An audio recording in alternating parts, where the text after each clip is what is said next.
ఎక్కువ ఫోకస్ చేసే కంటే భవిష్యత్తు మీద ఎక్కువ ఫోకస్ చేయాలనేది ఇంకొక మాట. తర్వాత ముందున్న గురిని మర్చిపోవద్దు. ముందు మనం ఏమనుకున్నాం ఆ రోజు, మీ లక్ష్యం, మీ గురి ఏంటంటే మనం కొన్ని చెప్పుకున్నాం. ఆ చెప్పుకున్న గురి, ఆ గమ్యాన్ని మనం ఏం చేయకూడదు, మర్చిపోకూడదు. అప్పుడు మనం కొన్ని తీర్మానం మిమ్మల్ని అడిగా నేను, ఏంటి మీ గురి ఏంటి ఈ సంవత్సరంలో? ఇంకా లోక సంబంధమైన వాటి మీదే గురి ఎక్కువ ఉందా, దేవుని సన్నిధిలో ఎక్కువ ఉందా అన్నది నేను అడిగినప్పుడు మీరు మనకు చక్కటి సమాధానం చెప్పినారు. దేవుని స్తోత్రం. మరి ఆ సమాధానం చెప్పడం కాదు, అదేంటంటే ఏ స్థితిలో నీవు పిలువబడితివో ఆ స్థితిలోనే దేవునితో సహవాసం కలిగి ఉండాలి. కానీ నువ్వు మనుషులకు దాసులు కావద్దు. హల్లెలూయా చెప్పండి ఒకసారి నాతోటి.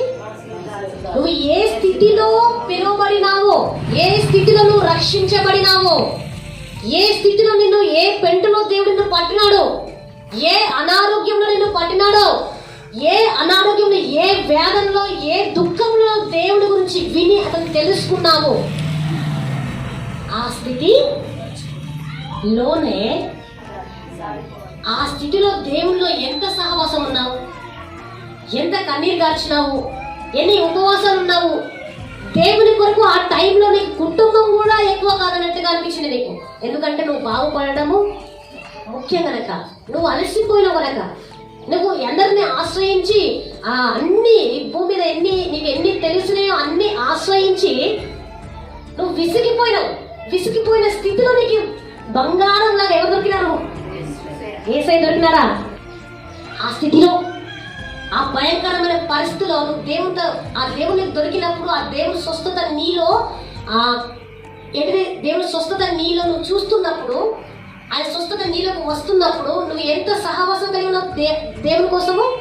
ఏదైనా విడిచిపెట్టడానికి సిద్ధంగా ఉన్నావు, ఎవరైనా వదిలిపెట్టడానికి సిద్ధంగా ఉన్నావు. ఎందుకంటే దేవుళ్ళు అంత సహవాసం నీకు ఉన్నది. మరి ఇప్పుడు ఆ స్థితిలోనే ఇంకా నువ్వు సహవాసం కలిగి ఉండాలి. కానీ నువ్వు మనుషులకు రుణస్తురాలువి కాదు, రుణస్తుడివి కాదు. మనుషులు నిన్ను ఆపడానికి వీలేదు. ఎందులో? దేవునికి సంబంధించిన ఆ సహవాసంలో, ఆ పరిచర్యలో, ఆ పనిలో నిన్ను నీ భర్త గాని, నీ భార్య గాని, నీ పిల్లలు ఆపడానికి వీలేదు. వాళ్ళకు రుణస్తురాలువి కాదు. ఎందుకంటే ఆ స్థితిలో నేను లేపింది ఎవరు? దేవుడు. అప్పుడు సహవాసం ఎలా ఉన్నది? చాలా గొప్ప సహవాసం. మరి ఆ సహవాసాన్ని ఇప్పుడు మనుషుల కోసం ఎందుకు నువ్వు దాట వేస్తున్నావు? అర్థమవుతుందా? ఏ స్థితిలో అయితే పట్టబడినావో, ఏ స్థితిలో నిన్ను దేవుడు ఏర్పాటు చేసుకున్నాడో, ఏ స్థితిలో ఆ రొంపు నుంచి బయటకి లాగినాడు నిన్ను, ఆ లాగిన స్థితి, ఆ సహవాసం ఇప్పుడు కూడా నువ్వు దేవునిలో కలిగి ఉండాలా. నీవు మనుషులకు ఉన్నతులుగా ఉండొద్దు,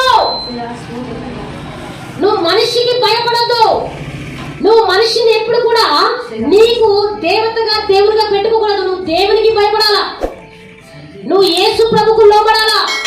నీ స్థితిని నువ్వు ఎప్పుడు మర్చిపోవడానికి వేరు, నువ్వు ఎవరు ఆపడానికి వేరు. ఎప్పుడు దేవుని పని విషయంలో నేను మాట్లాడుతున్నది. లోక సంబంధమైన విషయంలో భర్తకి నువ్వు ఇంకా మిగతా విషయంలో నువ్వు లోబడుతున్నట్లే. కానీ దేవుని విషయంలో నీకు ఎవ్వరు కూడా రుణస్థులు ఉండదు. నువ్వు వారికి బాకీ ఉండొద్దు. రుణస్థులు అంటే ఏంటిది? బాకీ పడడం. బాకీ పడ్డ మనిషిని మనం బాకీ ఎవరికి ఉన్నామంటే ఆ మనిషిని ఎదుర్కోవాలంటే ఏం చేస్తాం? భయపడతాం. అవునా? మనం బాకీ ఇచ్చిన మనిషి అంటే మనం బాకీ తీసుకుంటే, మనం అప్పు తీసుకుంటే ఆ మనిషి కాబట్టి ఏం చేస్తాం? భయపడిపోతాం. ఎందుకు? నువ్వు అతనికి అప్పు ఉన్నావు కనుక. నిన్ను అనేక రకముగా నేను ఏం చేసినాడు? బాధపడుతున్నావు. ఇంకా నీకు బాధపడాల్సి వస్తుంది ఆ మనిషిని చూసినప్పుడల్లా. హల్లెలూయా. ఎందుకంటే నువ్వు ఆ మనిషికి రుణంగా ఉన్నావు. ఇప్పుడు నువ్వు ప్రార్థనకు రెడీ అయిపోతుంటే, అక్కడ ప్రార్థనలో రెడీ అయిపోతే ఆ తోగులు అతను కూర్చుంటే నువ్వు ఏమైపోతావు? భయపడి మన వెనక్కి వచ్చేసుకో. దేవుని విషయంలో నువ్వు ఎవరికి రుణస్తులుగా ఉండదు. ఏ మనుష్యునికి ఒకవేళ ఉంటే నిన్ను విడిపించిన ఆ స్థితికి నువ్వు అర్థాన్ని ఇవ్వట్లేదు. నిన్ను బాగుపరిచిన ఆ దేవునికి నువ్వు విలువట్లేదు. ఆ రోజు నేను అందరూ వదిలేసినారు. నేను ఎవరు కూడా బ్రతికించలే. ఆ స్థితి నుంచి నిన్ను ఎవరు విడిపించలే. అయితే ఆ స్థితిని చూసే దేవుడు నిన్ను విడిపించుకున్నాడు. ఆ స్థితిలోనే దేవుడు నిన్ను ప్రేమించినాడు. నీలో పుండ్లు ఉన్నా, నీలో గజ్జి ఉన్నా, నీకు ఒక పక్క ఆ దుర్వాసన వస్తున్నా, నీ శరీరం బాగలేకపోయినా దేవుడు నిన్ను ప్రేమించి నీ దగ్గరికి వచ్చి నేను తాకినప్పుడు మళ్ళీ ఈ స్థితిలో నువ్వు మనిషికి ఎట్లా లోపడ్డావు? నువ్వు మనిషికి రుణంగా ఉండద్దు. ఒక మనిషి నీకు దేవుడు కార్యం చేయడానికి ఆపు. హల్లెలూయా, హల్లెలూయా. ఎంత మాత్రం అది తగినది కాదు. ఆ మాట సహోదరులారా, ప్రతి మనుషుడును ఏ స్థితిలో పిలువబడినో ఆ స్థితిలోనే దేవునితో సహవాసము కలిగి ఉండవలెను. హల్లెలూయా. ఏంటంట? మీరు విలువ పెట్టి కొనబడిన వారు. మీకు ఒక విలువనది. మనుషుల దృష్టిలో మీకు విలువ లేకపోవచ్చు. మనుషులు మీద దూషిని చూస్తున్నట్టు, మనుషులు మీ మీద నిందలు, మీ పై రూపాన్ని చూసి నిందలు వేయచ్చు. మనుషులు నువ్వు ఎట్లా వస్తుంటే అట్లా జరిగి వెళ్ళిపోవచ్చు. కానీ మనుషులకు నువ్వు విలువలేదు, మనుషులను పట్టించుకోవట్లేదు, మనుషునికి విలువ ఇవ్వట్లేదు. కానీ దేవుడు దృష్టిలో నీవేం చేస్తుందంట? విలువ బట్టి కొనబడిన దానవు గనక మనుష్యులకు నువ్వు దాసులు కావద్దు. ఇది ఇక్కడ మాట. నువ్వు దేవుని దృష్టిలో విలువగా దానివి, విలువ పెట్టి కొనబడిన దానివి, దానవు కాబట్టి నువ్వు మనుష్యులకు రుణస్తులుగా ఉండకూడదు, దాసులు కావద్దు. ఎవరికి? మనుషులకు దాసులు కావద్దు ఎప్పుడైనా సరే. ఒక మనిషికి నువ్వు విగ్రహంగా పెట్టుకుని ఆ మనిషికి లోబడుతున్నావు అంటే ఏంటి? దాసి అయినట్టే. ఒక పాపాన్ని జయించలేకపోతున్నావు అంటే దానికి దాసివి అయినట్టే. ఒక సమస్య నువ్వు ఎదుర్కోలేక పిరికిగా ఆ సమస్యను ఎదిరిస్తే చిన్నది అయిపోతుంది నీకు. కానీ ఎదిరించలేకుండా దానికి ఏం చేస్తున్నావు? భయపడుతున్నావు అంటే ఏంటిది?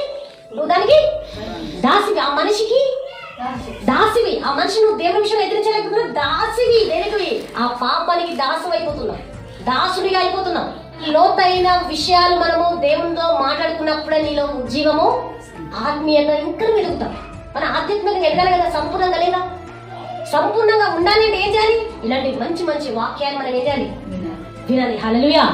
వాక్యం ఎప్పుడైతే మన లోతుల్లోకి వెళ్తుందో అప్పుడు మన లోపల నుంచి క్రియలు ప్రారంభమైతే ఏ క్రియలు? దేవుని క్రియలు మనలో పనిచేస్తాయి. ఆ వాక్యాన్ని లోపలికి తీసుకోవాలి. ఏమంటున్నాడు?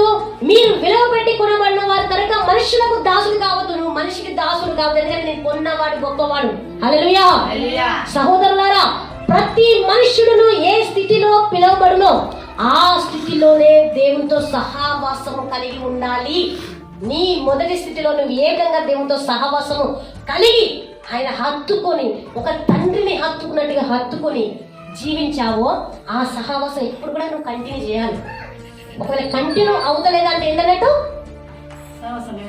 సహవాసం అంటే నువ్వు మనుషులకు లోకానికి దాసుగానే ఉన్నావు, దాసుడుగా ఉన్నావు కాబట్టి